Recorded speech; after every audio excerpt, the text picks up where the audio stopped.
Sometimes the most extraordinary people walk among us unnoticed, their true nature hidden beneath quiet smiles and gentle words. They stock medical supplies, comfort frightened patients, and work double shifts without complaint. But when crisis strikes and lives hang in the balance, their real identity emerges like lightning splitting the darkness.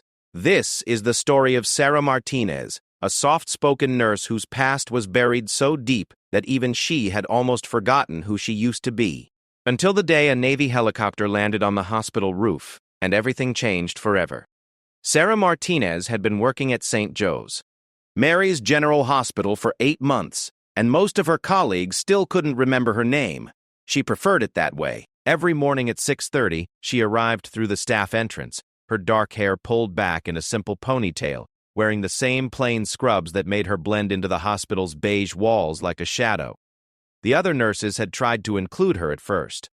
Jessica from pediatrics had invited her to lunch. Mike from the emergency department had asked her to join their Friday night gatherings at Murphy's Bar.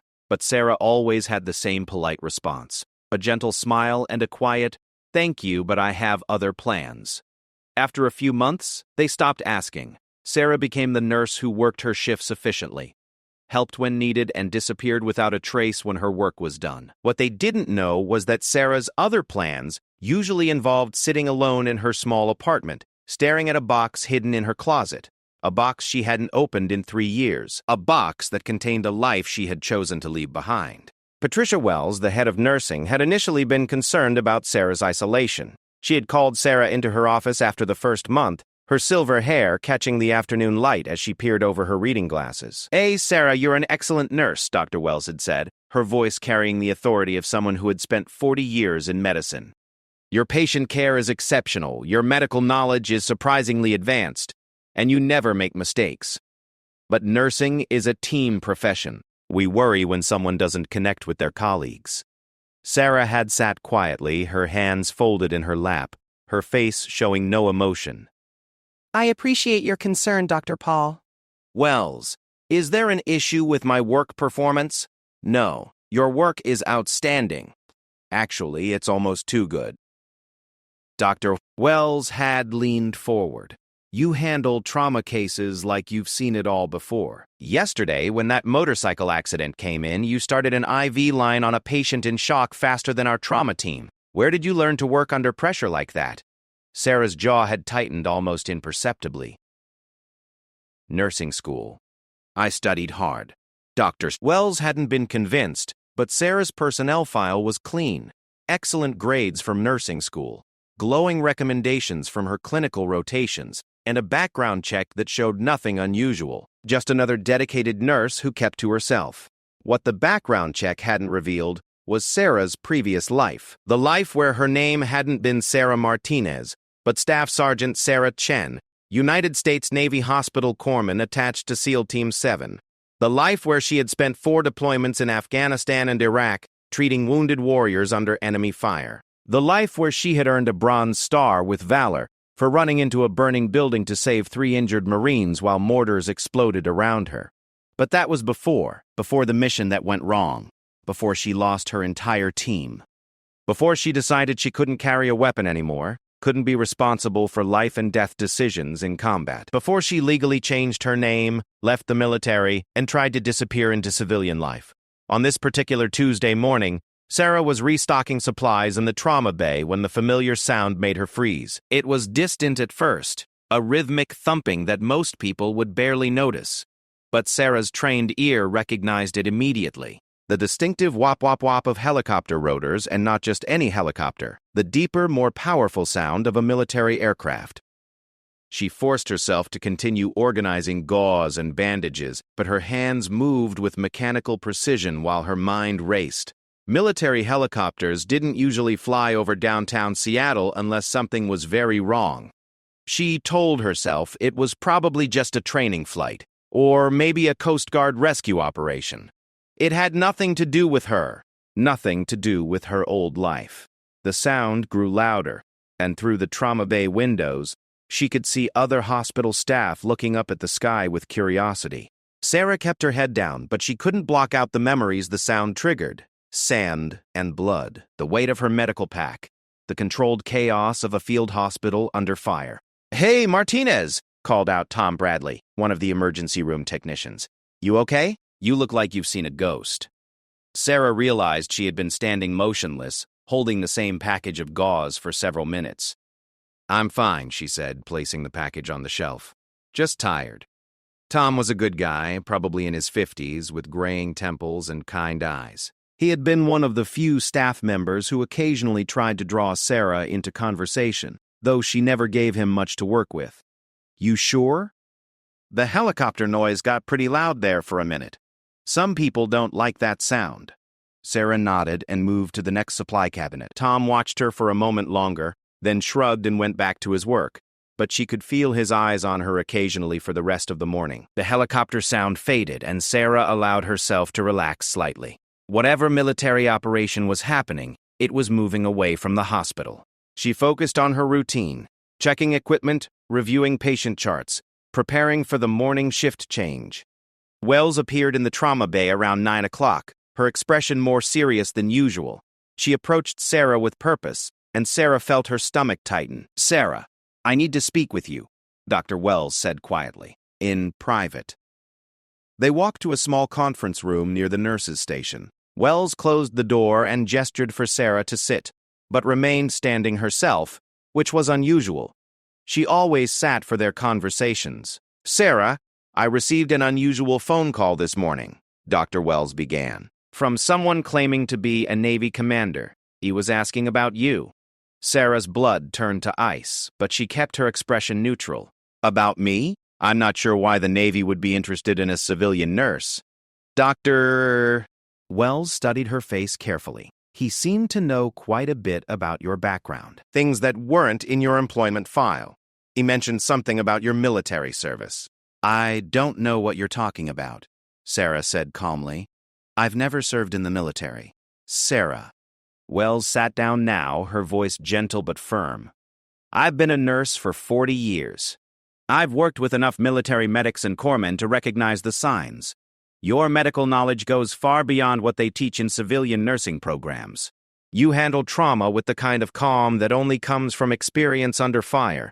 And when that helicopter flew over this morning, you went white as a sheet." Sarah remained silent, but her heart was pounding. After 3 years of successfully hiding her past, it was all unraveling in a single conversation. "The commander said there's a situation developing," Dr. Wells continued.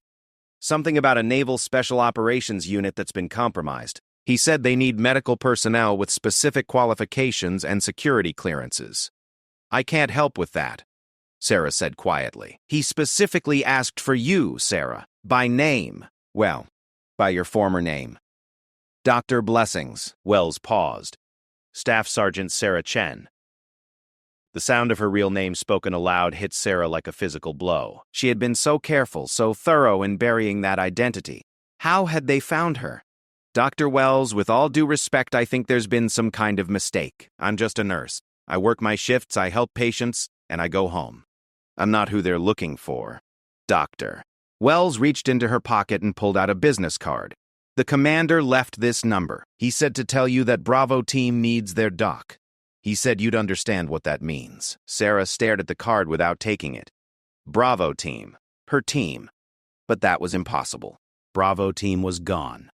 She had watched them die. "Sarah," Dr. Wells said gently, "I don't know what happened in your past, and I won't pressure you to tell me. But I've seen enough in my career to know that some things follow us whether we want them to or not. Sometimes running away isn't the answer." Sarah stood up abruptly. "I need to get back to work. My patients need me." "Sarah, wait." Dr. Wells stood as well. "Whatever you decide, know that you have my support. And if you need time off for any reason, just ask."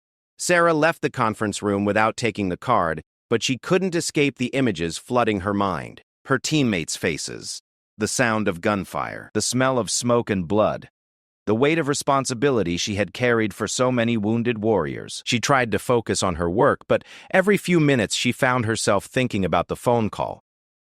How had they found her? And more importantly, what kind of situation would be serious enough to make them track down a former corpsman who had left the military under less than ideal circumstances? The morning passed slowly. Sarah checked on patients, administered medications, and assisted doctors with procedures. but her mind kept drifting to questions she didn't want to answer. Who was left from her old unit? What kind of trouble were they in? And why did they need her specifically? Around noon, she was helping an elderly patient with his lunch when Tom Bradley appeared in the doorway. His usual casual demeanor was gone, replaced by something Sarah recognized immediately: the controlled urgency of someone dealing with a serious situation. "Martinez," he said quietly. "Dr. Wells needs to see you. Emergency Operations Center. Now." Sarah felt her stomach drop. The Emergency Operations Center was only activated for major disasters or mass casualty events. She followed Tom through the hospital corridors, noting the increased activity. Staff members were moving with purpose, and she could hear the distant sound of sirens approaching the hospital. The Emergency Operations Center was a large room filled with monitors, communication equipment, and coordination personnel. Dr. First Khan Wells was standing at the central command station speaking rapidly into a phone. When she saw Sarah, she held up one finger to indicate she'd be finished shortly. Sarah looked around the room and felt her pulse quicken. This wasn't a normal hospital emergency response. There were too many people in suits, too many serious conversations happening in hushed tones. And in the corner, she noticed a man in military dress uniform speaking quietly into a satellite phone. Dr. Wells finished her call and approached Sarah. "Thank you for coming so quickly. We have a developing situation." "What kind of situation?" A Navy SEAL team was conducting a training exercise about 50 miles offshore when their helicopter experienced mechanical failure. They managed to crash land on a small island, but they have casualties. Multiple casualties. Sarah felt her mouth go dry. "Why are you telling me this?" "The Coast Guard handles maritime rescues. The Coast Guard is responding, but there's a complication. One of the injured SEALs is in critical condition with what appears to be severe internal bleeding. The rescue helicopter can't land on the island due to the terrain, and the Coast Guard medic doesn't have the surgical experience needed for this type of trauma." Sarah started to understand where this was going, but she shook her head. "Dr. Wells, I'm just a trauma nurse. I'm not qualified for field surgery." Dr. Wells looked directly into Sarah's eyes. "The Navy commander I spoke with this morning disagrees. He says you've performed emergency surgery under combat conditions before. He says you're exactly the kind of medic these men need." "I can't," Sarah said quickly. "I don't do that anymore. I can't." "Sarah," Dr. Wells said gently, "a man is going to die if someone doesn't help him. A young sailor who volunteered to serve his country. And right now, you might be his only chance." Before Sarah could respond, the man in military uniform approached them. He was tall, probably in his 40s, with the bearing of someone accustomed to command. His uniform indicated he was a Navy captain. "Ma'am," he said to Sarah. "Captain William Harrison, Naval Special Warfare Command. Are you Staff Sergeant Chen?" Sarah looked at Dr. Wells, then back at the captain. "That person doesn't exist anymore. Ma'am, with respect, we have GPS coordinates, casualty reports, and a clock that's ticking. I know your service record. I know what you've done for our people in the field. And I know that right now, Petty Officer Second Class Marcus Williams is bleeding internally on a rock in the middle of the ocean." Sarah felt the room spinning slightly. This was exactly what she had tried to avoid by leaving the military. The weight of other people's lives in her hands. The impossible decisions. The constant possibility of failure. "Captain, I haven't practiced field medicine in 3 years. I don't have the equipment, I don't have the clearances, and I don't have the emotional capacity to handle this." Captain Harrison stepped closer, lowering his voice. "Ma'am, Marcus Williams is 22 years old. He's been a SEAL for 18 months. Yesterday, he was planning to propose to his girlfriend when he got back from this training exercise. Right now, he's unconscious and bleeding, and his teammates are watching him die." Sarah closed her eyes, trying to block out the images his words created. But she could see it clearly. Young men in combat gear, helplessly watching their brother fade away. She had been in that situation too many times. "What exactly are you asking me to do?"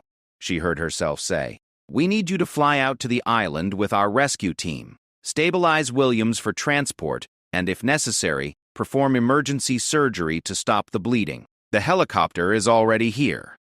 Sarah opened her eyes. "Here?" Dr. Wells nodded. "On the roof. They arrived 20 minutes ago." Through the windows of the operations center, Sarah could see people moving on the hospital's rooftop helipad. Military personnel in flight suits were unloading medical equipment from a Navy helicopter. "Ma'am," Captain Harrison said, "I know this is asking a lot, but you're the closest qualified combat medic, and time is running out. Will you help us save this kid's life?" Sarah looked around the room at all the faces watching her. Wells, Captain Harrison, various hospital staff, and military personnel. They were all waiting for her answer. But in her mind, she wasn't seeing their faces. She was seeing Marcus Williams, a young man she'd never met, lying injured and alone on a distant island. And she was seeing the faces of her former teammates, the men she hadn't been able to save. Maybe this time could be different. Maybe this time she could save someone. "I need 5 minutes to get my gear," she said quietly. Sarah's hands trembled as she unlocked her apartment door. She had 15 minutes before the helicopter departed, and she needed to retrieve something she hadn't touched in 3 years. The box sat in the back corner of her bedroom closet, buried behind winter coats and old textbooks. It was a simple black military footlocker with her former name stenciled on the lid. SGTS. Chin. She pulled it out and set it on her bed, staring at the combination lock. The numbers came back to her immediately. 0, 7, 2, 3, her younger brother's birthday. David had died in a car accident when she was in high school, long before she joined the Navy. She had carried his memory through every deployment, every mission, every life she had tried to save. The lock clicked open, and Sarah lifted the lid. The familiar smell of worn leather and gun oil hit her immediately, transporting her back to forward operating bases and field hospitals. Inside, carefully arranged, were the tools of her former trade. Her personal medical kit was pristine, every instrument in its designated place. Surgical scissors, hemostats, suture materials, emergency medications. Below that, her dress uniform, still in its protective bag. Commendation medals she had never displayed. And at the bottom, wrapped in an oiled cloth, her service pistol. She touched each item briefly, remembering the weight and feel of equipment that had once been extensions of her own hands. But what she really needed was in the side compartment, her field surgery manual, annotated with her own notes and modifications learned through hard experience. Sarah changed into cargo pants and a long-sleeved shirt, practical clothing that wouldn't restrict her movement. She loaded her medical kit into a backpack, checking each item by memory.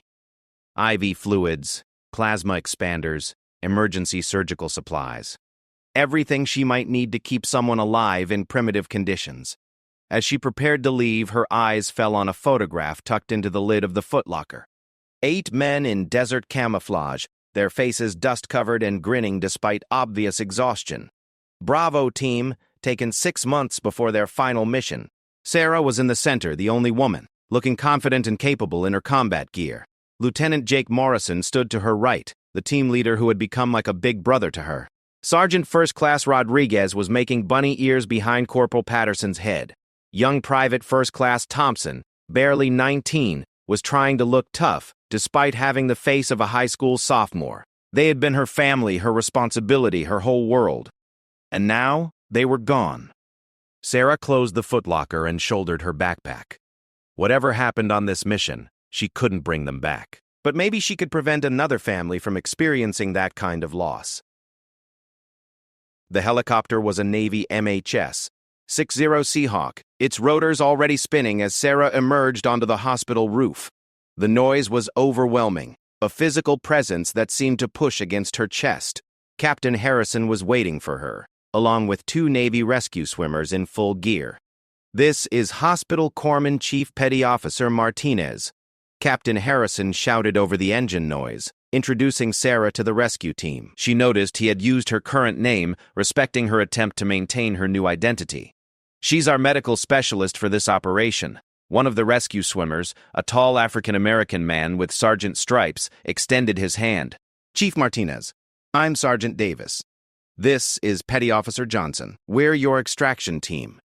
Sarah shook their hands, noting the firm grips and direct eye contact. These were serious professionals who understood the stakes. "What's our flight time to the target?" 18 minutes, Davis replied. "We'll brief you en route." They climbed aboard the helicopter, and Sarah strapped herself into a jump seat behind the pilot. As they lifted off, she looked down at the hospital growing smaller below them.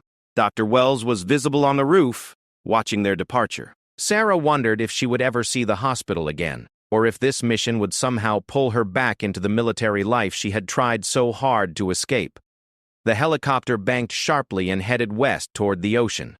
Through the windows, Sarah could see the Seattle skyline giving way to dense forest and then open water. The Pacific stretched endlessly ahead, gray and choppy under overcast skies. Sergeant Davis moved to sit beside her, holding a tablet with mission details. "Here's what we know," he said, speaking directly into her ear to be heard over the engine. SEAL Team 8 was conducting a training exercise when their helicopter experienced engine failure. They auto-rotated down to Seal Rock, about 50 miles offshore. Sarah looked at the aerial photographs on the tablet.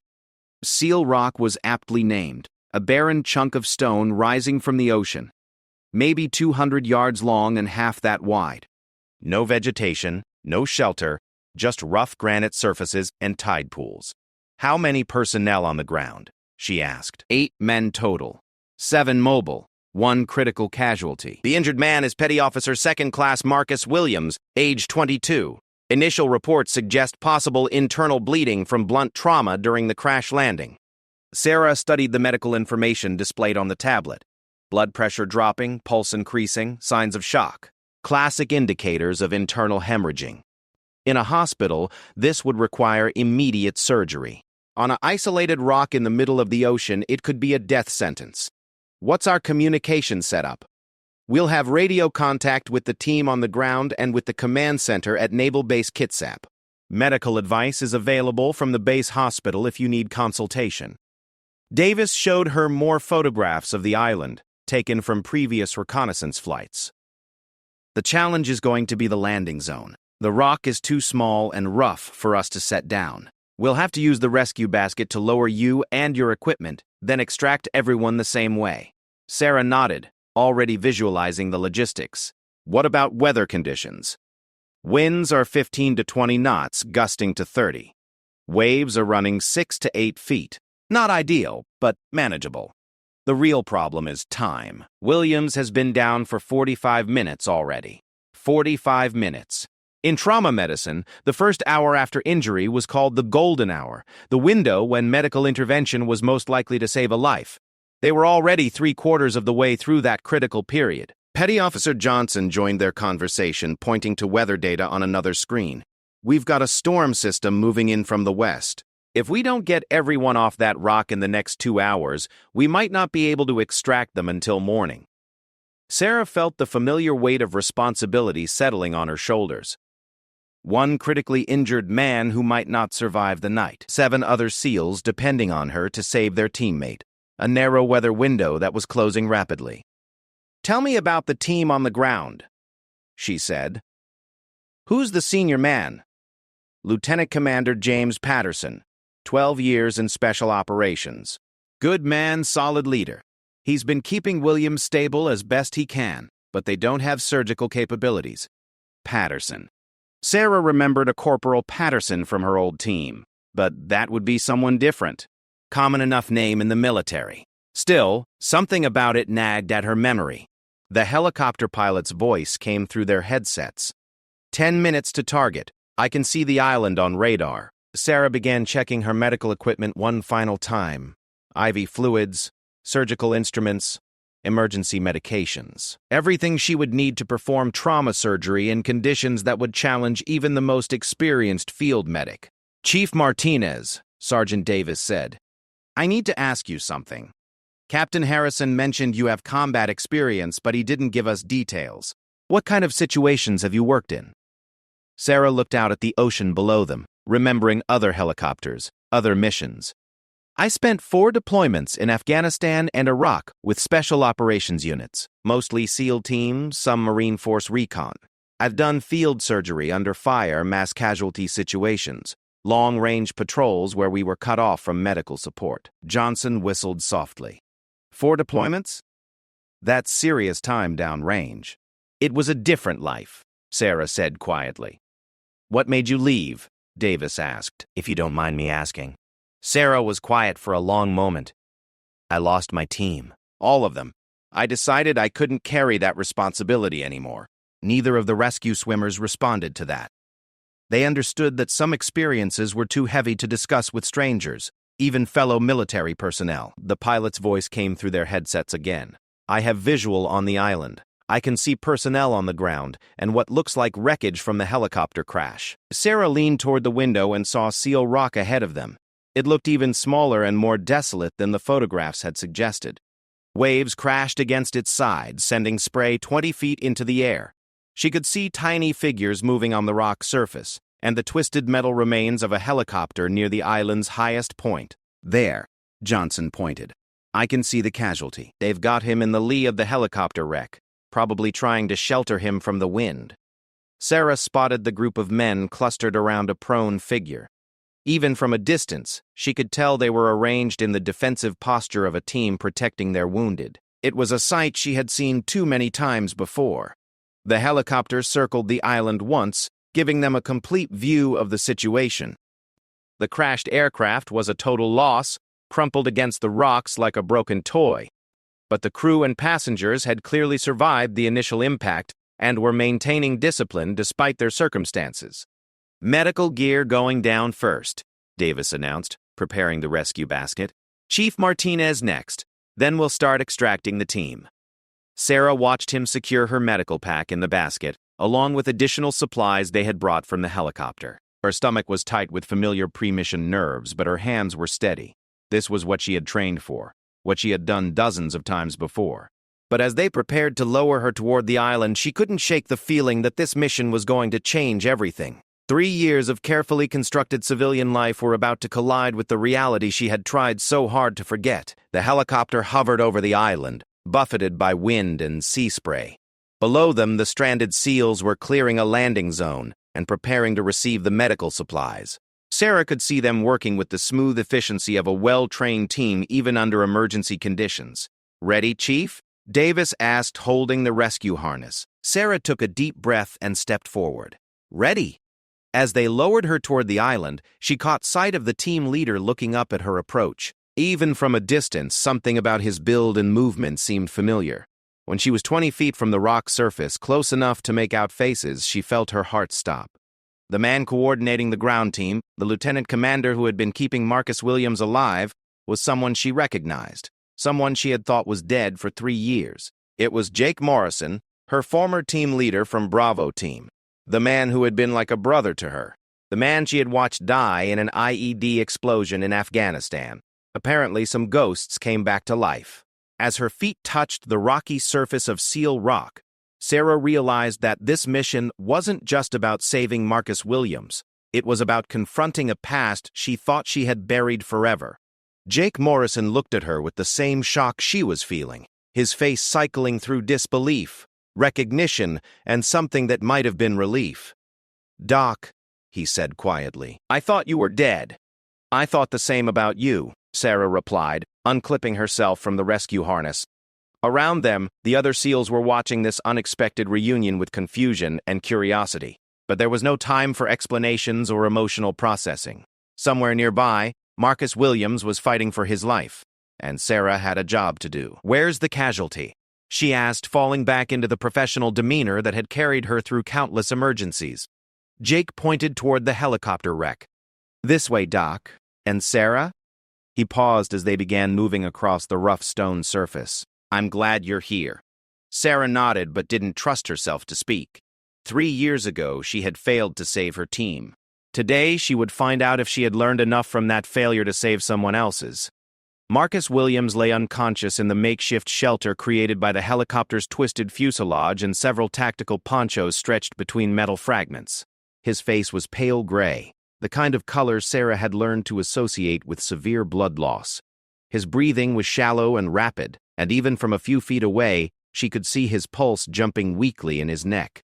Jake Morrison knelt beside the young SEAL, one hand maintaining pressure on an abdominal wound, the other checking vitals with practiced efficiency. He looked older than Sarah remembered, with new lines around his eyes and gray threads in his dark hair. But his hands moved with the same steady competence that had made him one of the best team leaders in naval special warfare. "What's his status?" Sarah asked, dropping to her knees beside Williams and immediately beginning her own assessment. "Blunt force trauma to the abdomen during impact. Jake reported in the crisp, clinical tone they had both learned to use during medical emergencies. Suspected internal bleeding. Blood pressure started at 120/80, now down to 90/60. Pulse was 70, now 110 and climbing. He's been unconscious for the last 15 minutes. Sarah placed her hands on Williams's abdomen, feeling for the telltale signs of internal injury. His belly was rigid and distended, classic indicators of bleeding inside the abdominal cavity. When she pressed gently on his right side, she could feel the spongy resistance that suggested accumulating blood. How much IV fluid has he had? 2 liters of lactated ringers. We started the line about 20 minutes ago when his pressure began dropping. Sarah nodded, checking the IV site. The line was properly placed and running well. Jake's team had done everything right with the resources available to them. But Williams needed surgery, and he needed it soon. Around them, the rest of Jake's team maintained a protective perimeter, their eyes constantly scanning the horizon for threats that weren't there. It was instinctive behavior for men who had spent years in hostile territory, where medical emergencies often coincided with enemy contact. "Doc," called out one of the SEALs, a stocky man with sergeant stripes. "Storm's moving in faster than predicted. Rescue Bird says we've got maybe 90 minutes before they have to abort due to weather." 90 minutes. Sarah looked down at Marcus Williams and made rapid calculations. In ideal conditions, emergency surgery to control internal bleeding took at least an hour. Add in the complications of working on a windswept rock with improvised equipment, and they were cutting it very close. "I need to examine him more thoroughly," she told Jake. "Can your men set up a windbreak? And I need someone to radio the helicopter for additional medical supplies." Jake gave hand signals to his team, and they immediately began repositioning equipment to create better shelter. These men had worked together long enough that complex instructions weren't necessary. A gesture, a look, a few words, and they knew exactly what needed to be done. Sarah opened her medical pack and began laying out instruments on a sterile field. Surgical scissors, hemostats, suture materials, emergency medications. The familiar ritual helped calm her nerves and focus her mind on the task ahead. "Sarah," Jake said quietly, moving closer so the others couldn't hear. "I need to ask you something. Are you okay to do this? I mean, after what happened in Afghanistan." Sarah's hands paused for just a moment as she arranged her equipment. "What exactly did you hear about Afghanistan?" "I heard that Bravo team was KIA. All of them, including you." Sarah continued preparing her instruments, not looking up. "That's what I heard about your team too. Jake Morrison killed in action along with the rest of his unit. I went to your memorial service." "Memorial service?" 3 years ago. St. Stephen's Chapel at Naval Base Coronado. Your mother cried through the entire ceremony. They gave her a folded flag and a bronze star with your name on it." Jake was quiet for a long moment. "Sarah, I don't know what happened with the official reports, but my team wasn't KIA. We were extracted after a helicopter malfunction during our final mission. 2 men were injured, but everyone made it home." Sarah finally looked up at him. "That's impossible. I saw the after-action reports. I saw the casualty list. Jake Morrison, killed by IED explosion while providing medical support to wounded Marines. I think there's been some kind of mix-up with the records. Maybe another Jake Morrison, or maybe someone screwed up the paperwork. You know how that goes with military bureaucracy." But Sarah was shaking her head. "No, Jake. I was there. I saw it happen. You were treating Corporal Henderson when the second IED went off. The blast threw you 30 feet. I tried to get to you, but there was too much enemy fire. By the time I reached your position, you were gone." Jake stared at her with growing concern. "Sarah, that never happened. I've never been hit by an IED. I've never treated anyone named Henderson.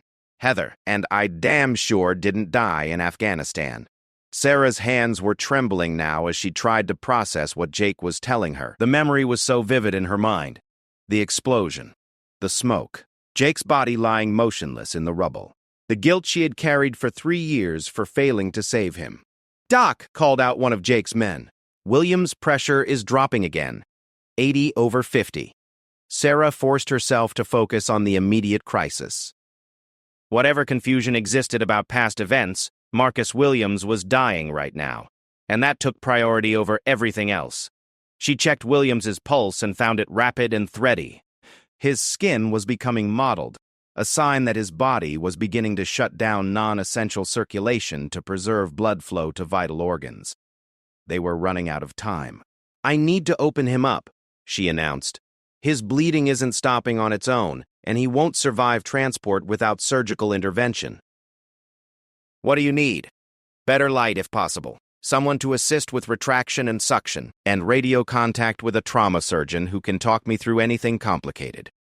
One of the SEALs produced a high-powered tactical flashlight and positioned it to illuminate the makeshift operating area. Another man contacted the rescue helicopter and requested a medical consultation link with the base hospital. Sarah prepared Williams for surgery with the same methodical approach she had learned in field hospitals across Afghanistan and Iraq. She cleaned his abdomen with antiseptic solution, draped sterile fields around the surgical site, and checked her instruments one final time. "Jake, I need you to assist. You remember how this works?" "Yeah, Doc, just like old times."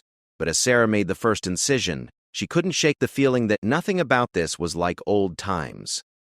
The man she thought had been dead for 3 years was kneeling beside her, very much alive. The memories she had carried of his death seemed impossibly vivid for something that apparently never happened.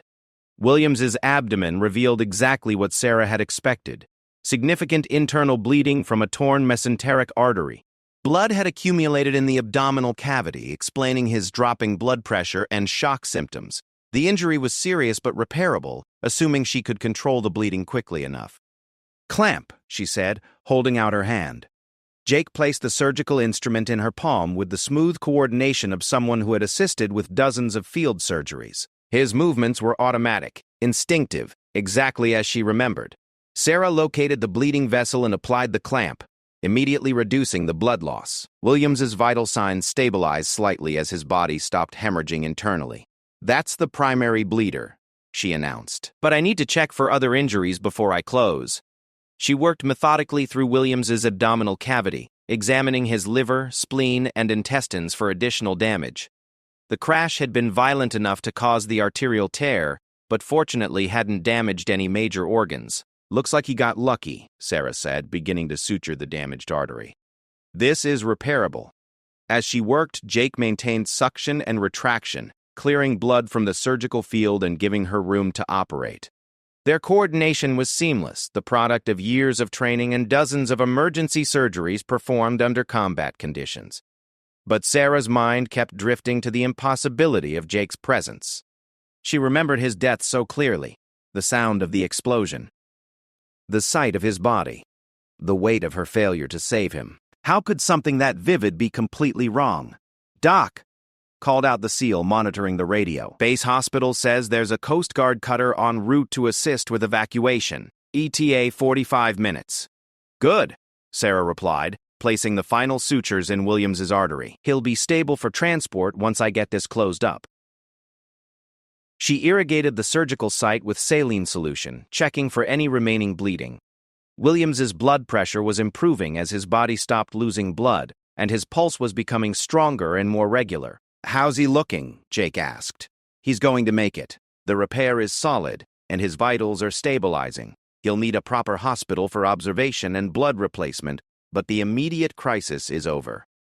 As Sarah began closing Williams's abdomen, she became aware that Jake's entire team was watching her work with expressions of profound respect.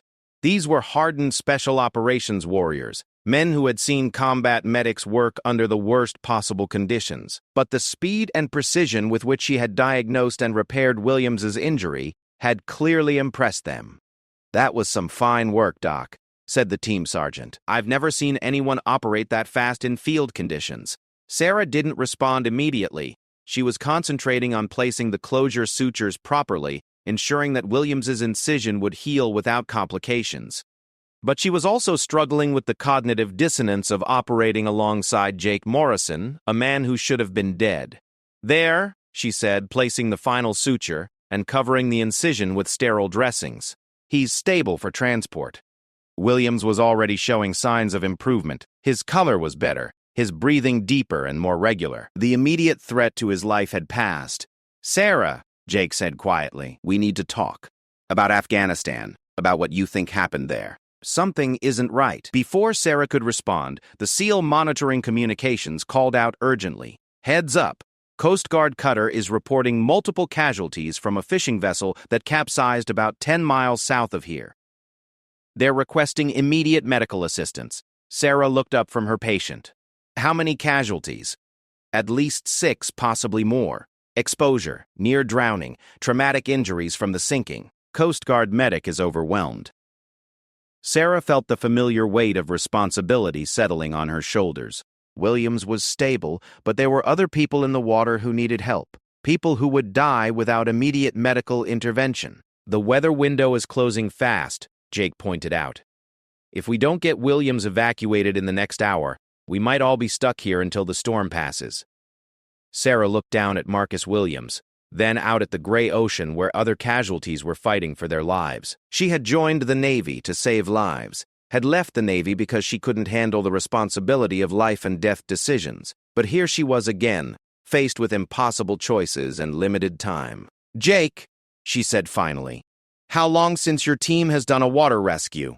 Jake smiled grimly. Last month. Why? Because I think we're about to find out how much we remember from our previous life. As if to emphasize the urgency of the situation, the rescue helicopter appeared over the horizon, approaching rapidly despite the deteriorating weather conditions. Sarah knew that in a few minutes she would have to decide whether to evacuate with Williams or stay to help with the additional casualties. But first, she needed to understand how Jake Morrison had come back from the dead, and why her memory of his death was so vivid if it had never actually happened. The wind was picking up, and waves were beginning to crash higher against the rocky island. Time was running out for everyone. The Coast Guard helicopter arrived just as the storm clouds opened up, releasing a steady downpour that turned the rocky surface of Seal Island into a treacherous maze of slippery stone and growing puddles. Sarah watched from the shelter of the crashed Navy helicopter as the rescue crew lowered a basket containing additional medical supplies and 2 more corpsmen. Marcus Williams was stable but still unconscious, his vital signs steady after the emergency surgery. Jake's team had rigged an improvised stretcher from helicopter parts and tactical gear, ready to evacuate him as soon as weather conditions allowed, but the approaching storm had complicated everything. Doc, called out Senior Chief Ramirez, Jake's second in command. Coast Guard is reporting 12 casualties from the fishing vessel, not 6. Hypothermia, near drowning, and at least 3 with serious traumatic injuries. Their cutter is 20 minutes out, but they need medical personnel on scene immediately. Sarah looked at Jake, seeing her own internal conflict reflected in his eyes. Williams needed to get to a hospital, but 12 people were dying in the water nearby. It was the kind of impossible decision that had driven her out of the military in the first place. What's the helicopter's passenger capacity? She asked. With medical equipment and crew, maybe 4 additional passengers, Ramirez replied. Not enough for Williams plus a full rescue team. The mathematics were brutal. They could evacuate Williams immediately, but that would mean leaving Jake's team stranded on the island until the storm passed.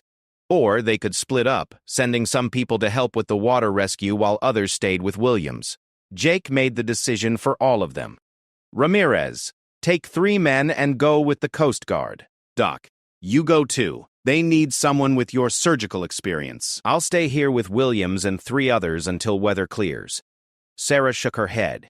Jake, if that storm is as bad as predicted, you could be stuck here for 12 hours or more. Williams needs proper hospital care. He's stable now, thanks to your surgery. We can maintain him until evacuation is possible. But those people in the water won't last an hour without help. Before Sarah could argue further, one of the Coast Guard corpsmen approached their shelter. He was young, maybe 25, with the earnest intensity of someone facing his first major emergency. Are you the surgeon? He asked Sarah. Chief Martinez? I'm a nurse with surgical experience, Sarah corrected. What's the situation with the casualties? Fishing vessel went down in 30-foot seas about 40 minutes ago. We've pulled 8 survivors from the water so far, but 3 of them are critical. One has what looks like a pneumothorax from being crushed by debris. Another has severe head trauma. The third has multiple fractures and possible internal bleeding.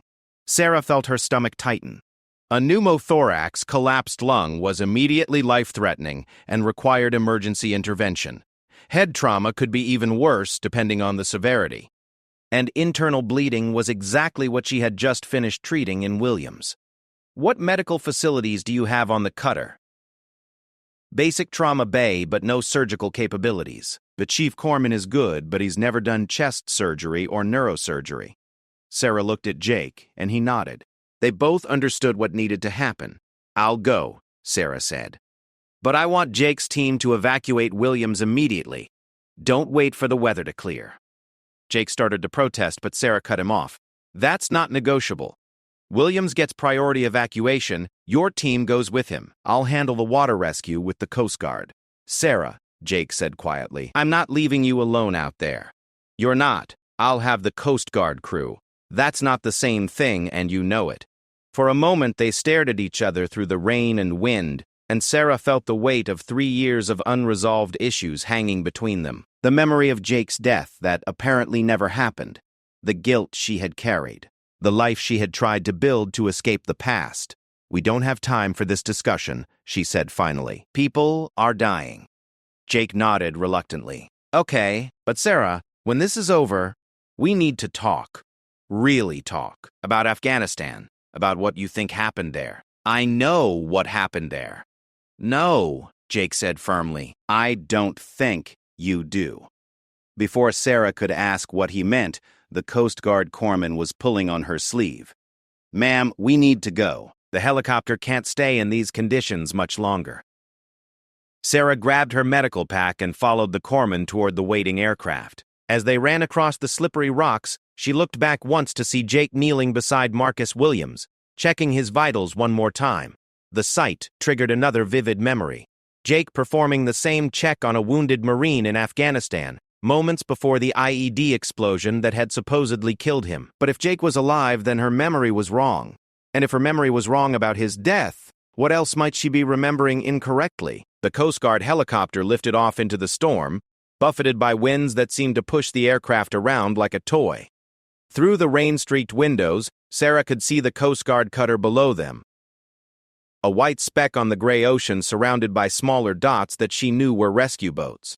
ETA 3 minutes, the pilot announced. We'll hover while you fast rope down to the cutter deck. Fast roping.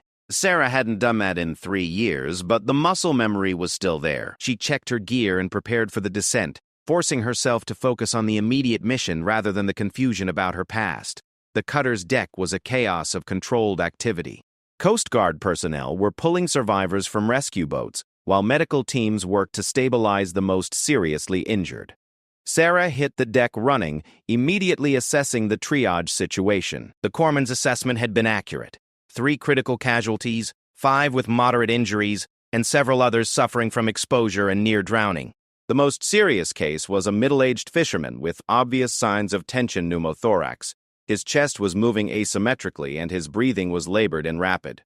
How long has he been like this? Sarah asked the Coast Guard medic as she examined the patient. About 20 minutes.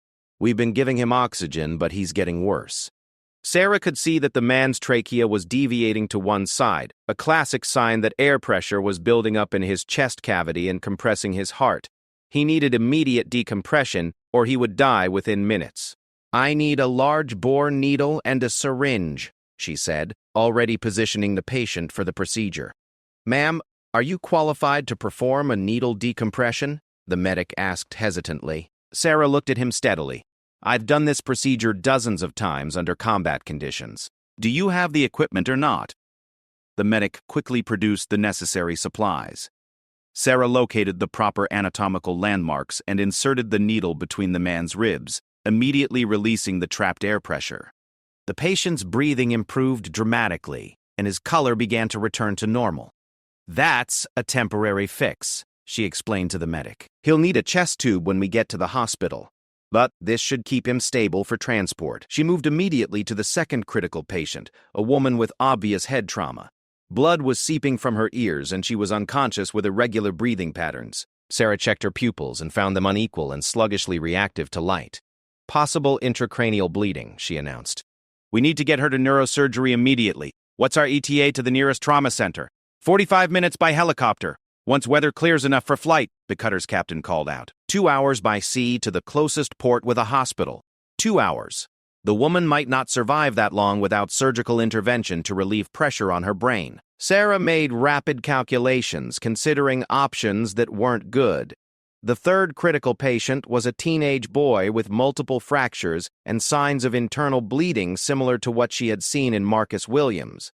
His abdomen was rigid and distended, and his vital signs indicated shock from blood loss. Sarah looked around the cutter's makeshift trauma bay, assessing resources. She had basic surgical supplies, adequate lighting, and experienced medical personnel to assist. What she didn't have was a sterile operating room or the equipment for complex neurosurgery. "I can operate on the boy here," she told the Coast Guard medic. "His internal bleeding is similar to what I just repaired on the island. But the woman needs a real hospital. The storm is supposed to clear in about an hour," the captain said. "Can you keep her stable that long?" Sarah checked the woman's pupils again. They were becoming more unequal, suggesting increasing pressure inside her skull. "I can try, but no guarantees." As she began preparing for emergency surgery on the teenage boy, Sarah found herself thinking about Jake's words, about Afghanistan, and what she thought had happened there. The memory of his death was so vivid, so detailed, but memories could be unreliable, especially traumatic ones. The brain sometimes created false memories to fill gaps or to protect itself from unbearable truths. But if Jake hadn't died, then what had actually happened on that final mission? And why did she remember it so differently? The boy's surgery went smoothly. Like Williams, he had a torn mesenteric artery that was causing internal bleeding. Sarah repaired the damage, controlled the hemorrhaging, and closed the incision while the Coast Guard medic assisted with the same competence she had come to expect from military medical personnel.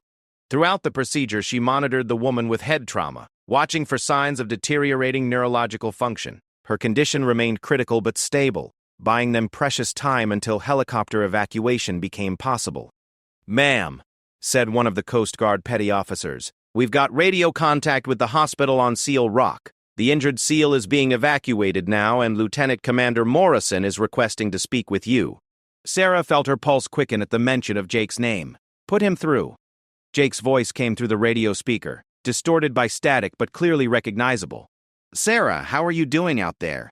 We've got 3 critical patients stabilized. How's Williams?" "Stable and conscious. He's asking about the woman who saved his life.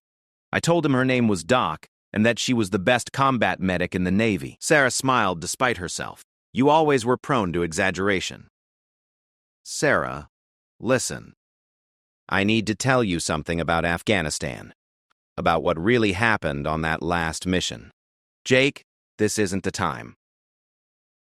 "Yes, it is, because I think your memory of that mission is connected to why you left the military, and if I'm right, then you've been carrying guilt for something that never happened." Sarah looked around the cutter's trauma bay where Coast Guard personnel were monitoring the rescued fishermen and preparing for helicopter evacuation. This wasn't the place for a conversation about traumatic memories and psychological wounds. But Jake continued before she could object. "Sarah, you weren't with Bravo Team on our final mission. You had been temporarily reassigned to a Marine unit for that operation. Whatever you remember about my death, it didn't happen with my team." Sarah felt the world tilt slightly. "That's not possible. I was there. I remember everything. You were with 2nd Battalion, 5th Marines, providing medical support for a different operation entirely. I checked the records after I recognized you today. You were wounded in an IED attack while treating Marine casualties, and you were medically evacuated to Germany." "No," Sarah said quietly. "That's not what happened. Sarah, you suffered a severe concussion and traumatic brain injury in that explosion. You were unconscious for 6 days. When you woke up, you had significant memory problems and PTSD symptoms." Sarah's hands were shaking now as she tried to process what Jake was telling her. The memory of his death was so clear, so detailed, but traumatic brain injuries could cause false memories, confabulation, mixing up details from different events. "The man you remember dying," Jake continued gently, "I think it was one of the Marines you were treating. Someone who looked like me, or had a similar name. Your brain combined that trauma with your concern for our team and created a false memory of my death." Sarah closed her eyes, trying to separate real memories from false ones, but everything was jumbled together. Explosions, blood, faces of wounded men, the weight of medical equipment, the sound of helicopters. "Ma'am!" called out the Coast Guard medic. "Weather's clearing. We can start helicopter evacuation in 10 minutes. Sarah opened her eyes and looked around the trauma bay. Whatever the truth about Afghanistan, she had work to finish here. 3 patients needed to get to a hospital, and she was responsible for keeping them alive during transport. But Jake's words had opened a door in her mind that she wasn't sure she was ready to walk through.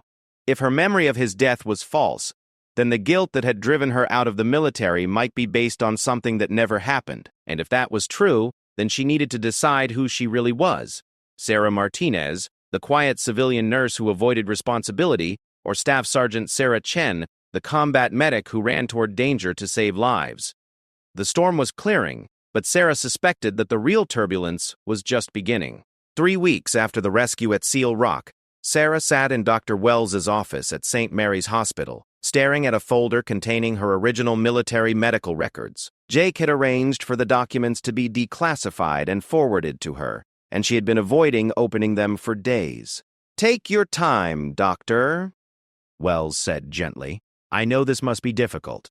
Sarah finally opened the folder and began reading through the official after-action reports from her final deployment in Afghanistan. The truth was laid out in clinical, military language that somehow made it both more real and more distant. Staff Sergeant Sarah Chen had been temporarily assigned to 2nd Battalion, 5th Marines, to provide advanced medical support during Operation Enduring Resolve. On the final day of her deployment, an IED had detonated near a Marine patrol she was accompanying. She had been treating wounded Marines when a second explosion occurred, causing severe blast injuries to herself and 3 others. The report listed her injuries: severe concussion, traumatic brain injury, shrapnel wounds to her left arm and torso, and temporary hearing loss. She had been medically evacuated to Landstuhl Regional Medical Center in Germany, where she remained unconscious for 6 days. Upon awakening, she had displayed classic symptoms of post-traumatic stress disorder and traumatic brain injury, including memory fragmentation, confusion about recent events, and false memories related to the explosion.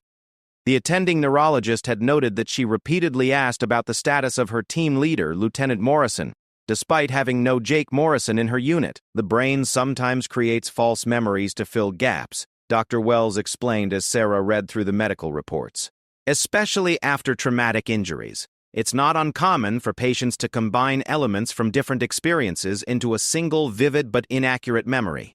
Sarah looked up from the documents. "So I created an entire false memory of Jake's death?" "It appears that way. You were concerned about your former SEAL team while you were deployed with the Marines. When you suffered the brain injury, your mind somehow combined your worry for Jake Morrison with the very real trauma of watching Marines die in that explosion."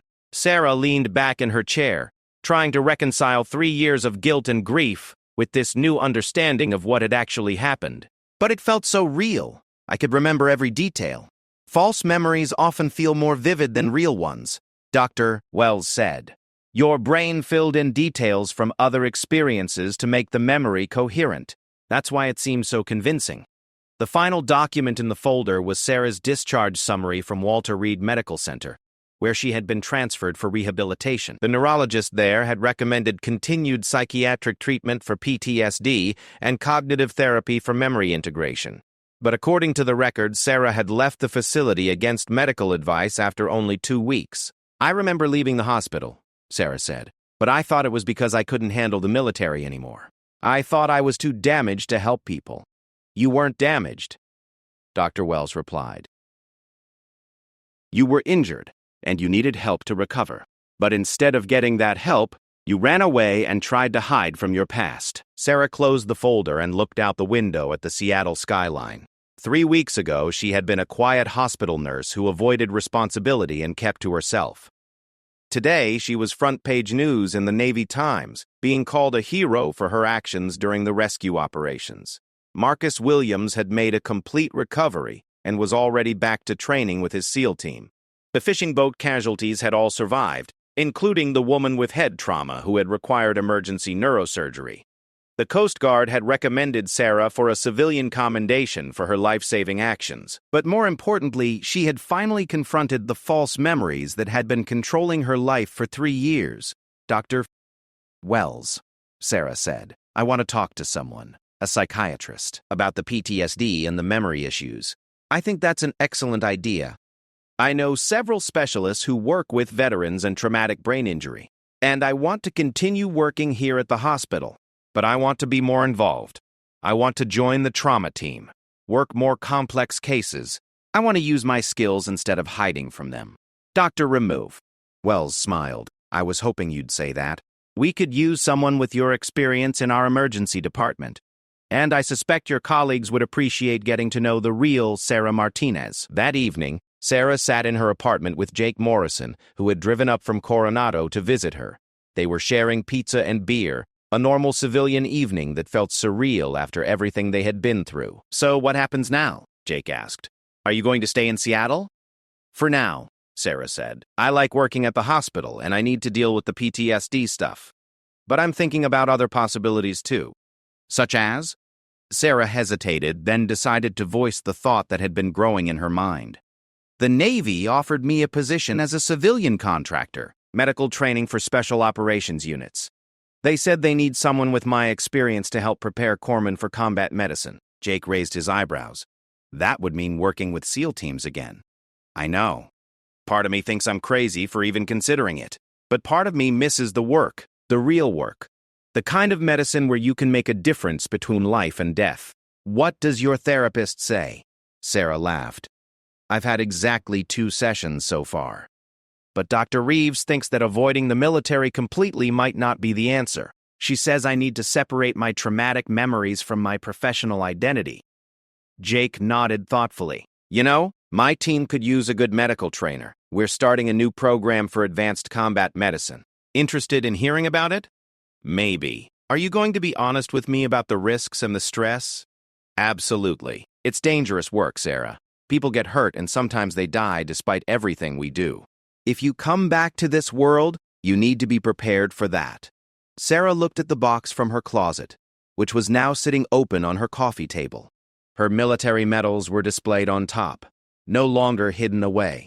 The Bronze Star she had earned for treating wounded Marines under fire. The Navy Commendation Medal for her service with Special Operations Units. The Purple Heart for her own injuries in Afghanistan. I spent 3 years thinking I was a failure, she said. Thinking I wasn't strong enough or skilled enough to save people. But that wasn't true, was it? No, Jake said firmly. You were one of the best combat medics I ever worked with. The lives you saved in Afghanistan and Iraq don't disappear because you have PTSD. The good you did doesn't get erased by traumatic memories. Even if I go back to this work, I'll never be the same person I was before the injury. None of us are the same people we were before. That's not necessarily a bad thing. You've learned empathy for people who are struggling.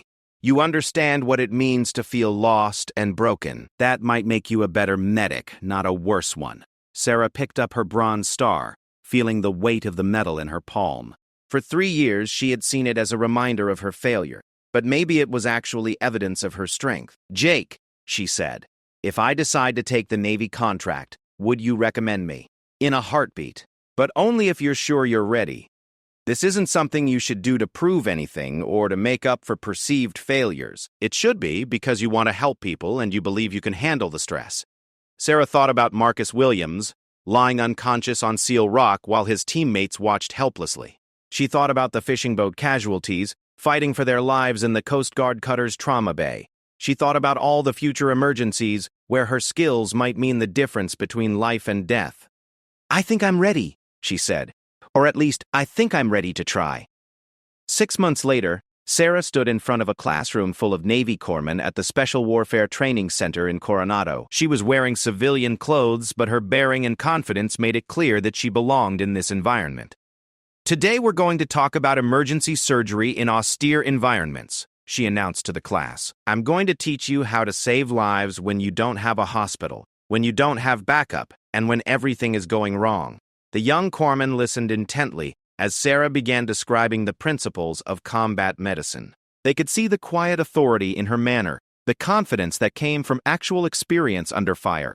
The most important thing to remember, Sarah continued, is that you can't save everyone, but that doesn't mean you stop trying. It means you learn from each case, you get better with practice, and you trust your training when the situation gets chaotic. Through the classroom windows, she could see SEAL trainees running on the beach, preparing for their own dangerous careers. Soon, some of them would deploy to hostile environments where they might need emergency medical care from a Navy corpsman. Sarah had found her way back to the work that mattered most to her. Not as the broken veteran who had hidden in civilian nursing, but as someone who understood both the cost of service and the value of healing. After class, she walked out to the parking lot where Jake was waiting by his truck. "How did it go?" he asked. "Good. Really good. These kids are eager to learn, and they're going to be excellent medics. Any regrets about coming back to this world?" Sarah looked back at the training center, then out at the ocean where she could see Navy ships on the horizon. "No regrets. This is where I belong. Even though it's dangerous, even though people might get hurt on your watch?"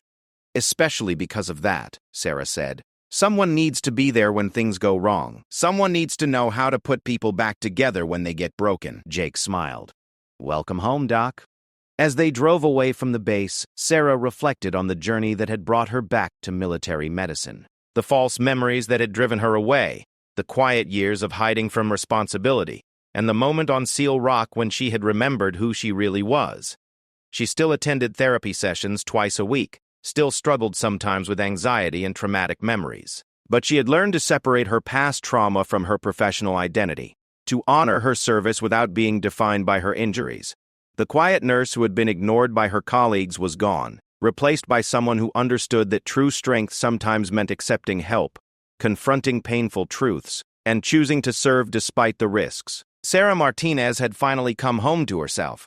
3 months later, she received a letter from Marcus Williams, who had been promoted to Petty Officer First Class and was preparing for his first deployment as a team leader. The letter was brief but heartfelt. "Doc, I wanted you to know that I'm naming my first child Sarah, whether it's a boy or a girl. My fiancé thinks I'm crazy, but I told her that name belongs to the woman who gave me a future. Thank you for not giving up on me, even when I couldn't fight for myself. Hooyah, Marcus Williams." Sarah folded the letter carefully and placed it in her desk drawer, next to her military medals and a photograph of her new training class. Outside her office window, young corpsmen were practicing emergency procedures, learning the skills that might someday save lives in desperate circumstances. She had spent 3 years running from the responsibility of life and death decisions. Now she was teaching others to embrace that responsibility, to carry it with honor and skill and compassion. The helicopter sounds that had once triggered traumatic memories now reminded her of missions accomplished and lives saved. She was no longer the quiet nurse everyone ignored. She was Doc, and people paid attention when she spoke because they knew her words might someday keep them alive. Sarah had learned that healing others sometimes required healing yourself first. That facing the truth about your past, however painful, was better than living with comfortable lies. And that the greatest courage wasn't the absence of fear, but the decision to serve others despite your own wounds. As she prepared for another day of training the next generation of military medics, Sarah smiled at the irony. She had tried so hard to disappear, to become invisible, to avoid responsibility. But the helicopter had found her anyway, and it had brought her home.